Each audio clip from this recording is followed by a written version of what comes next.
This is Crossroads Media. You need to be lost in order to be found. Pero it's not for other people to find you. It's for you to find yourself, to accept who you are, to become a better version of who you are. From ideas that spark change to stories which inspire growth, we'll uncover what lies ahead and shape the future together. Welcome to What's Next with Jovit Moya. Hello mga kaibigan, kamusta na kayo? Welcome sa unang-unang episode natin ng What's Next with Jovit Moya. Ayan, alam niyo itong podcast na to, dito natin mapag-uusapan. Ano ba ang pupuntahan ko sa buhay? Alam mo mga tao ngayon, iba na talaga ang mundo ngayon dahil ang dami nating distractions, ang daming kompetensya, ang daming nangyayari, ang daming drama. No? So hindi natin alam minsan, is this all that I am? 'Di ba? Hanggang dito na lang ba ako? 'Yun ang magandang katanungan di ba? Minsan may katanungan, ano nang next para sa akin, 'di ba? Sometimes feeling helpless yung tao. So lahat po 'yan, marami tayong pag-uusapan, hindi lang yung mga binanggit ko. Pero as we continue with the program, siyempre gusto natin marinig din kung ano ang mga opinion ng mga tao. What bothers you? Diba? What are your questions about life? Ngayon, bakit ikaw, Jovit Moya, bakit ikaw ang sumasagot nito? Because mga kaibigan, I am A, older than most of you. B, I am a self-proclaimed champion of reinventing oneself. Napaka-importante po yung reinventing oneself. Kasi pag ang isang modelo doesn't work, you have to find means and ways to make it work. So you have to reinvent yourself, sometimes from the top down. No? Life is boring kapag singular lang ang direksyon natin. No? Hindi po totoo yung sinasabi ng matatanda nung araw na kailangan may karir ka, kailangan yan hanggang dulo. Because life is not worth living pag ganun. Para kang alipin. Para paggising mo, ito lang, pag-uwi mo, ganito rin. Tapos yun, di ba, Papa? Di ba? Wala. Napaka-routinary. And that's why people don't know what's next sa buhay nila. So I will try to share my experiences. And keep in mind, the show is not just about me. No? It just so happens I'm the one talking. Pero this is about you. How I can help you open doors to new futures. Ang dami-dami pong pinto na pwedeng buksan natin sa buhay natin. Magkakaiba mga pinto nyo, pinto ko, pinto niya, magkakaiba po yan, pero maraming pinto. It's just a matter of finding out how we can open those doors and how we can have the courage to go through those doors and start a new life or make a better life for what we have now, di ba? So ayan mga kaibigan, so maraming mga bagay-bagay na nag-inspire sa atin na magbukas ng podcast na ganito. One of the things that inspired me really are the lessons that I learned from my own journey. Yung panahon ko kasi mga kaibigan, walang mga life coach, di ba? Walang mga ganyan. So kailangan talaga trial and error, talaga luha ang ipupuhunan mo. Pero today, mga kaibigan, let's talk about paano ka naman masishare ang knowledge na ito. Alam nyo kasi, ang ating mga knowledge, whatever knowledge we gain, whether it is academic or from life experiences, ang valor nito maliit lang kasi tayo lang ang nasa-serve. Pero kung gusto natin na lumaki ang valor nito, i-share naman natin sa ibang tao. Let other people also partake in the benefits of our knowledge. Hindi ba maganda yan? And syempre, today's episode, itong unang episode natin ay dedicated, di ba? Dedicated. Ito ay para sa mga taong takot lumabas sa comfort zone, di ba? Dahil lahat tayo pinalaki na, syempre, yung iba sa atin, merong kumbaga talagang dekahon ang buhay, no? O 8 o'clock, kailangan gumising ka, pumasok ka na school. Mamaya, may piano lesson ka. Mamaya, may, anong tawag dito? May gym, di ba? Or mamaya, may swimming class ka, dancing class.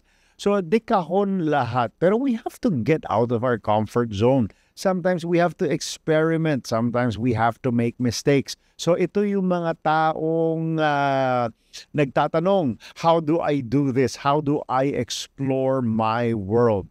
So, ito na po yun. Itong episode na to, dahil the courage to be lost. Hindi po masama yung naliligaw ka ng landas.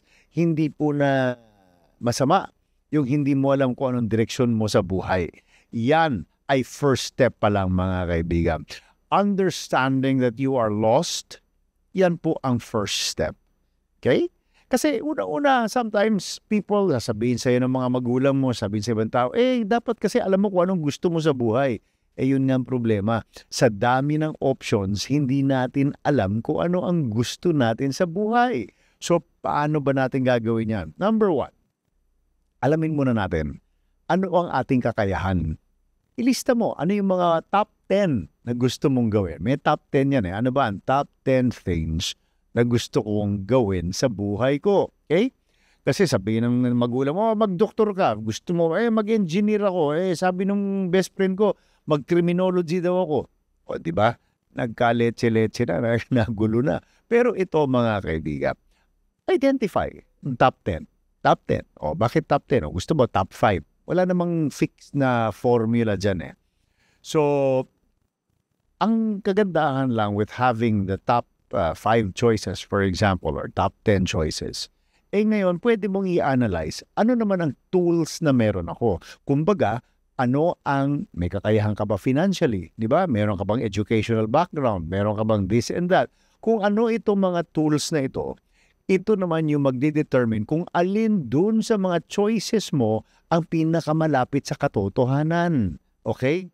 So, bumalik tayo dun sa tools. Kailangan merong ang tools para yung pipiliin mo, process of elimination lang yan eh. Kung naliligaw ako sa anong direksyon mo sa buhay. No? Karamihan ng kabataan natin kasi ngayon, gusto ng assurance na kapag ito ang tinahak ko na landas, ay may assurance na magandang kinabukasan.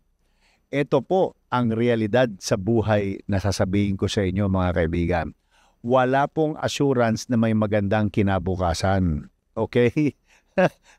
Yes, wala pong assurance. We can try. Many of us will become successful. Many of us will say, yes, may bumalik. Pero marami rin sa atin na magsasabing walang bumalik, di ba? A degree is not always an assurance of success. Di ba? Tingnan nyo yung nag-invento ng Apple, di ba? Yung nag-Facebook, di ba? At kung ano-ano pa, Microsoft, hindi naman sila nakapagtapos ng kolehiyo eh. So hindi natin dapat isipin na ang edukasyon lang ang nag-iisang paraan para umunlad. Marami po yan. Yan po ay skills natin na hindi natutunan sa eskwelahan. Yung pagiging street smart kasama yan. So tatanungin mo sarili mo ngayon, meron ka bang street smarts? Kasi yan ay isang factor din kung ano ang future na pipiliin mo para hindi ka naliligaw.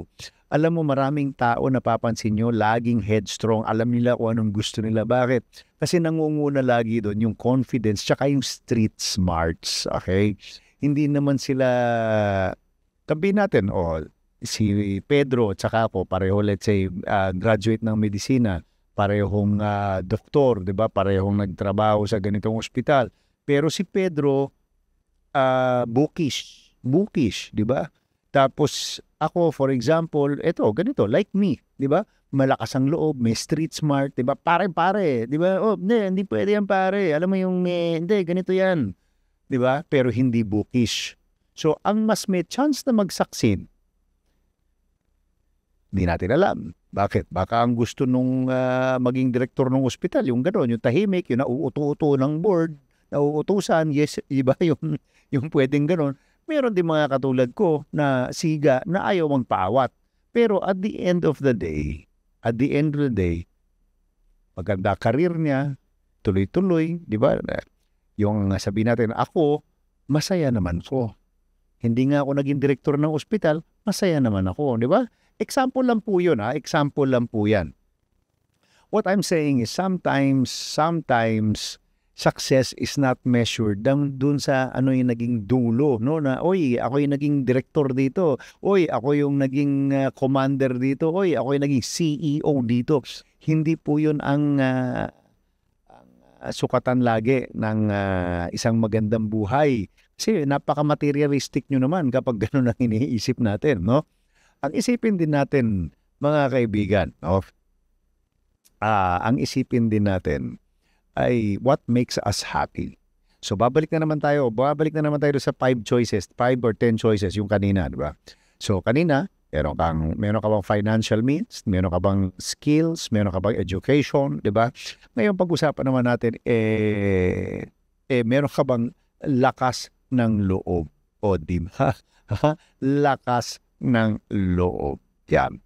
Bakit? Kasi marami sa atin mahiyain, di ba? So, insecure. Likas yan sa Pilipino. Hindi lang sa inyo yan. Mula apari hanggang hulo, karamihan ng Pilipino mahiyain. May mga iba sa atin, talaga malakas ang loob. So you have to ask yourself, what are you willing to give up? What are you willing, di ba, to cry for? Di ba? What are you willing to achieve? Di ba? Hindi naman lahat ng mga araw Pasko di ba? So, huwag kayong matakot, huwag kayong ma-insecure. Win or lose, you tried. So, nabanggit na natin kanina yung iba't ibang elemento. Ngayon, yung mga elementong na to, ito ang mga gagamitin nyo para process of elimination. Yung mga malayo sa katotohanan, scratch nyo muna, i-pursue nyo muna doon sa mga goals na sinet nyo or yun sa mga gusto nyong mangyari sa buhay nyo, yung pinakamalapit sa katotohanan. Bakit? Pag tinira mo yung malapit sa katotohanan kagad, mas malaki ang chance na mag-succeed ka. Di ba? Ganun po yun mga kaibigan. Hindi pwede yung patulog-tulog ka. Alam nyo, yung pagpatulog-tulog ka, mga kaibigan, maiiwanan ka ng panahon. Kaya kailangan yung mas madaling abutin, yung mas madaling gawin, yung malapit sa katotohanan, grab the opportunity. Bakit? Kasi opportunity, bihira yan lumapit. Kaya napaka-importante ng opportunity. Kilala nyo ba si Napoleon Bonaparte? Yung dating emperor ng France, di ba? Yung isang magaling na general.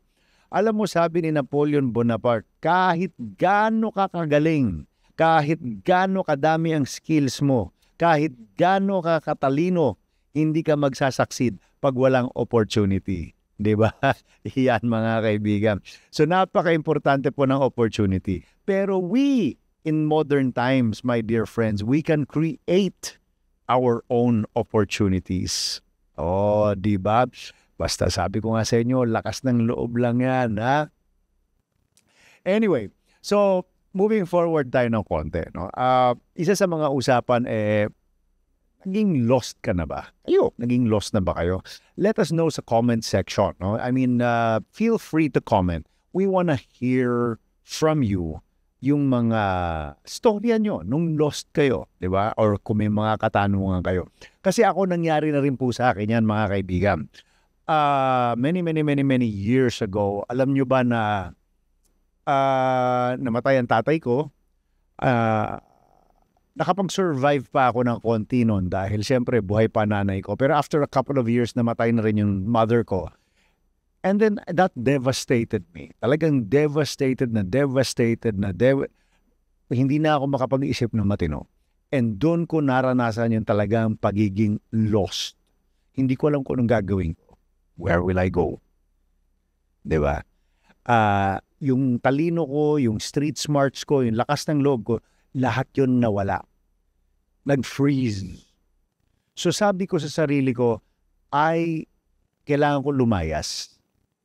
So ang first stop ko is I went to a country na maliit ang chance makakita ako ng Pilipino. Diba?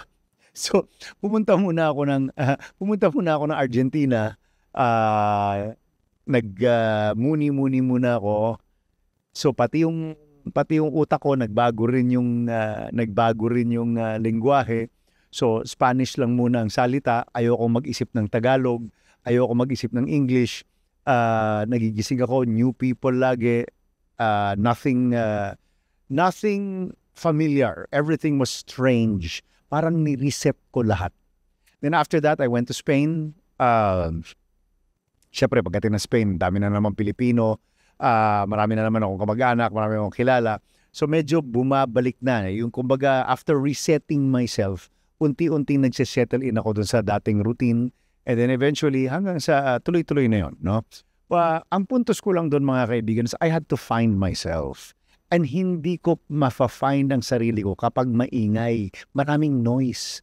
Ano yung noise na yun? Noise ng kamag-anak, noise ng kaibigan, noise ng familiarity. Familiarity is noisy. Kung nasa Pilipinas ka lang o nandito ka lang sa isang lugar mo or sa area mo, siyempre andyan yung barkada mo, andyan yung, di ba, you see the same news, the same people. So try going out of your comfort zone, away from what is normal to you, away from what is familiar to you, and doon ka mag-umpisa. Hindi naman lahat ng tao pwede mag-abroad. Totoo yan. Pero kung taga Zamboanga ka, for example, pwede ka naman pumunta ng Ilocosur. Di ba? Doon ka sa Bigan. Siguro naman wala kang kilala sa Bigan. Hindi sabihin natin, hindi na Bisaya o Chabacano salita doon, Ilocano na. Panibago sa tenga mo. So yung routine mo, sisirain mo, wawasakin mo yung routine mo at gagawa ka ng bago para mong nire-reinvento yung sarili mo mula sa kaloob-looban. Kailangan doon ay lakas ng loob. 'Di ba? Sometimes nga naririnig natin yung mga kwento, 'di ba? Na pan-ticket lang talaga ng bus yung pera nila. Pagdating nila doon, hindi nila alam kung anong gagawin nila. Totoo po 'yan. Marami akong kilalang ganyan na talaga nagpakasakali. Pero dahil lakas ng loob at sa kagustuhan nilang baguhin ang sarili nila or hanapin ang nawawalang sarili nila, ay talagang pinursue nila, 'di ba? Yung survival. Lahat po tayo ay produkto ng ating nakaraan. Lahat tayo ay produkto ng ating mga tinatawag na mga experiences sa buhay. So create your own experiences kasi lahat ng experience yaman 'yan. Win or lose, 'di ba? Laughter or sadness. Lahat po 'yan ay experiences, lahat po 'yan may aral. Lahat yan naka-file sa library ng inyong utak. Darating ang panahon, mahuhugot nyo ang kaalaman na yan at mai-apply. It will always make you better, my dear friends. Do not be afraid to challenge the normal. Do not be afraid to get out of your comfort zone, di ba? Nakakasawa pakinggan yung get out of your comfort zone. You will never know what independence is unless you are allowed to do what you want, 'di ba? Alam mo, sabi nga ni Jean Paul Sartre, 'di ba? Yung philosopher, ang tunay na kalayaan, yun ay ang gagawin mo sa mga bagay-bagay na pinagdaanan mo. So lahat ng ginawa sa iyo, lahat ng na-experience mo, kung ano ang gagawin mo diyan, yun ang tunay na kalayaan, mga kaibigan. Okay? So remember, you need to be lost in order to be found. Pero it's not for other people to find you. It's for you to find yourself, to accept who you are, to become a better version of who you are. Mga kaibigan, sa next episodes, stay tuned because we will delve deeper into this topic. Sa ngayon, I'm giving you an overview, pero in the next episodes, hihimay-himayin po natin and how you guys can become better people, how you can become better human beings that care for yourselves and care for the world and will be successful. Mabuhay kayong lahat, and please always ask, what's next?